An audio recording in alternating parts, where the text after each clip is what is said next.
and every budget must have a purpose. The context is decided by the world's economy, by the state of India's economy, by unexpected events and developments, by anticipated events, and a number of other things. In fact, the context is usually objective.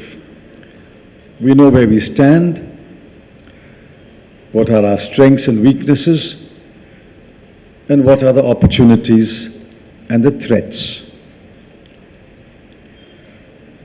But every budget must also have a purpose. A budget is not simply accounting for the revenue and accounting for the expenditure. It must have a purpose. Of course, it must account for revenue on the one side and expenditure on the other. But it must also say why we are raising this revenue and why we are incurring this expenditure. And if there is an excess of expenditure over revenue, one must be able to persuasively argue why you need to borrow so much money.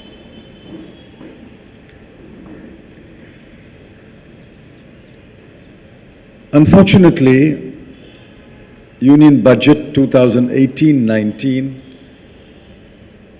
has ignored the context in which the budget is being presented. Even more unfortunately, Union Budget 2018-19, it appears, has no purpose at all, except perhaps to win an election in the next 12 to 15 months. Why do I say this? Firstly, let's look at the context. The world economy is growing at a pleasantly surprising brisk pace. It is expected to grow in 2018 by perhaps 3.7 or 3.8%, and in 2019, maybe at even 3.9%. So this is a robust growth period for the world economy. In fact, the world economy recovered about a year and a half ago, and from the beginning of 2016 or the middle of 2016, the world economy is back to its robust growth path.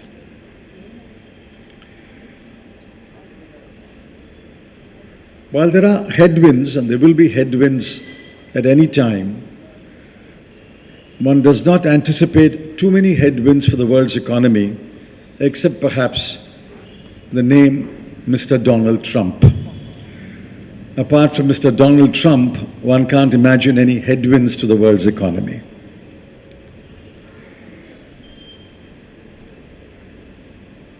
Many small countries are growing at a brisker pace. Many developed economies are growing at a comfortable rate. And many large economies are growing at a very satisfactory rate, including China, which is 5 times our GDP, yet growing at about 6.5%. The context in India, of course, is slightly different. We had an economy that was growing at 7.5% in 2014-15, 8.2% in 2015-16, but then we shot ourselves in the leg, not once but twice. Firstly, we shot ourselves in the right leg through demonetization, and then before the right leg could heal, we shot ourselves in the left leg through a flawed implementation of GST. Naturally, the economy slumped. It slumped to 7.1% in 2016-17, and by the end of 2017-18, there'll be a further slump to about 6.5%.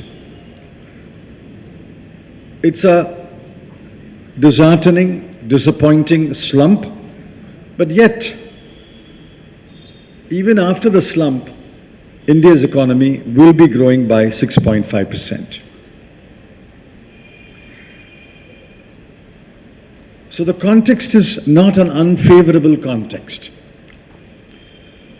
Both the external economy and the internal economy, the context seems quite favorable, unless, of course, having shot ourselves in the right leg once and having shot ourselves in the left leg once, we now decide to shoot ourselves in the head.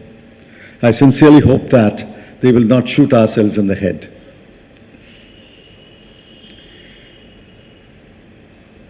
Now, given this context, and given the reasons why we find ourselves where we find ourselves, what should have been the purpose of this budget? Remember, 1991, when India was a closed economy and Dr. Manmohan Singh took the economy by its collar, pulled it out of its cocoon of a closed economy and said, now come out and face the world. Remember 1997, when a weak coalition government undertook the most wide-ranging tax reform in both direct taxes and indirect taxes. Remember 2008, when the international financial crisis threatened the collapse of all economies of the world. India, among a few handful of economies, survived that completely unexpected disaster and stood firm and continued to stand firm on its legs. Remember 2012, when after the much trumpeted quantitative easing that had released a flood of liquidity in world markets and led to an inflation spiral, India pulled back and consolidated its fiscal situation. So these are occasions when the hallmark was courage. I would have expected that the hallmark of Budget 2018-19 was courage. Unfortunately, courage seems to have deserted the government, and all that remains after reading the numerous pages of the budget speech is rhetoric. This budget ought to have focused on fiscal consolidation. This budget ought to have addressed what Dr. Arvind Subramaniam listed as the three main challenges in the medium term. This budget should have addressed the acute distress in the farm sector, which contributes only about 17% of India's GDP, but on which nearly 60% of the Indian people depend. This budget should have promoted welfare, especially after welfare-damaging measures like demonetization and a hasty implementation of GST. This budget should have concentrated on promoting welfare. Any one of these purposes, or maybe two of these four purposes, or all the four purposes, if they had been kept in mind, this budget would have been a very different budget. If I was writing a budget speech keeping some or all of these four purposes in mind, I would have written a very, very different budget speech. Unfortunately, the government completely misjudged the context and completely overlooked the purpose of the budget in the last year of the term of a government. More about this later. Now let's spend a little time talking about the numbers. You're all students of business administration, so numbers should not frighten you. I know that numbers frighten a lot of people, but numbers should not frighten you. Numbers tell a story which words cannot tell. Let's spend just about 5 or 10 minutes on the numbers. Firstly, every deficit target has been breached. It's not often that every deficit target is breached. This budget will find a place in history for breaching every deficit target. The fiscal deficit was breached. As against a target of 3.2, the year will end with 3.5. And next year, against a target of 3, the year will end with 3.3. The revenue deficit target has been breached. Against a target of 1.9, this year will end with a target of 2.6. The effective revenue deficit has been breached. The primary deficit has been breached. Every deficit target has been breached. Secondly,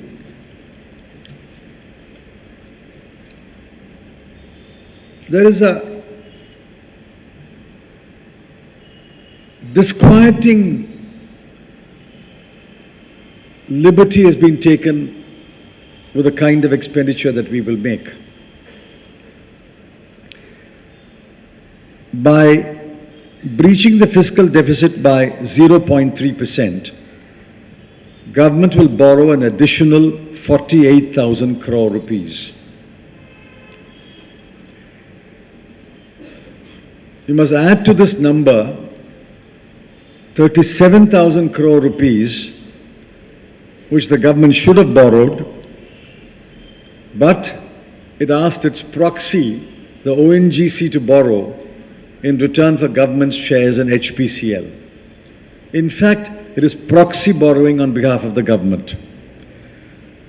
Therefore, the additional borrowing of the government is 85,000 crore.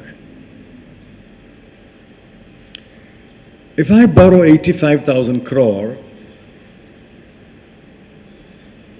my family should ask me, why have you borrowed 85,000 crore? What are you going to spend it on? And if I say, well, I'm going to spend it on building a house, I'm going to spend it on putting up a factory,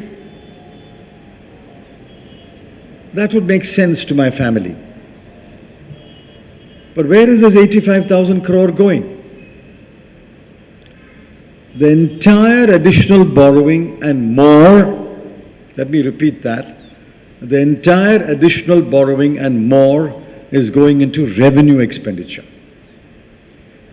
While the additional borrowing is 85,000 crore, the additional revenue expenditure is 1,07,371 crore. How did they achieve this? They achieved this by cutting capital expenditure by 36,000 crore. So the government has not only been a reckless borrower, it is also a reckless spender, and it has thrown all fiscal prudence to the winds. It is borrowing an additional 85,000 crore. It is cutting back capital expenditure by 36,000 crore and spending on revenue account an additional 1,07,371 crore.